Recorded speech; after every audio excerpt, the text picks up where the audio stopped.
হয় লখিমপুৰৰ LIC অফিচৰ সন্মুখতে এখন বাহন গৰাকীবিহীন বাহন ইয়াতে ৰাখি থোৱা হৈছে আৰু এই বাহনখন আমি দেখাবলৈ যত্ন কৰিছোঁ যেহেতু এখন ইয়াৰ স্থানীয় ব্যৱসায়ীসকলে বাহনখন সন্দেহ কৰিছে আৰু সন্দেহ কৰি যেহেতু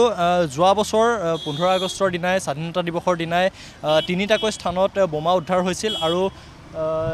এই পুৰণা LICৰ কাষৰে যি পুৰণা STC আছিল এই পুৰণা STCতে এটা বোমা উদ্ধাৰ হৈছিল আৰু আজিও এই 15 যেহেতু কাইলৈ 15 আগষ্ট আজি 14 আগষ্টৰ দিনা এখন বাহন এই পুৰণা STCৰ সন্মুখতে এইদৰে গৰাকীবিহীন বাহন ইয়াতে ৰাখি থোৱা হৈছে আৰু এই বাহনখনত যাতে কোনো ধৰণৰ কুটাঘাতমূলক সামগ্ৰী নাথাকে কোনো ধৰণৰ কুটাঘাতমূলক ঘটনা সৃষ্টি কৰিব পৰা সামগ্ৰী ইয়াতে নাথাকে তাৰ বাবে তন্নকৈ পৰীক্ষা কৰিছে এই বাহনখন যেহেতু 3 দিন ধৰি এই বাহনখন ইয়াতে ৰাখি থোৱা হৈছিল এখন বলেৰো বাহন আমি দেখাবলৈ যত্ন কৰিছোঁ এই বলেৰো বাহনখনৰ নম্বৰ হৈছে AS01AU 8507 আৰু এই বাহনখন যেহেতু 3 দিন ধৰি এই স্থানতে ৰখা হৈছিল আৰু এয়া বম স্কোৱাডৰ দলে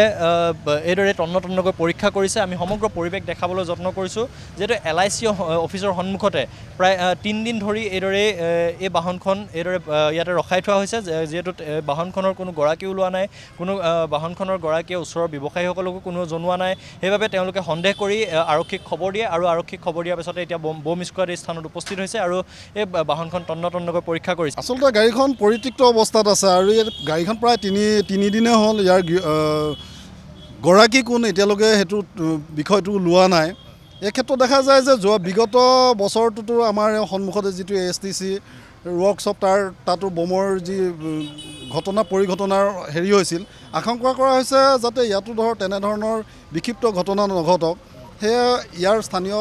দুজনমান যুৱকে পুলিচক খবৰ দিলে যে গাড়ীখন 3 দিনৰ পৰা ইয়াত পৰি আছে আৰু এতিয়া লালুকৰ পৰা স্কোৱাড পাৰ্টি আহি পেলাই চেকিং কৰিছে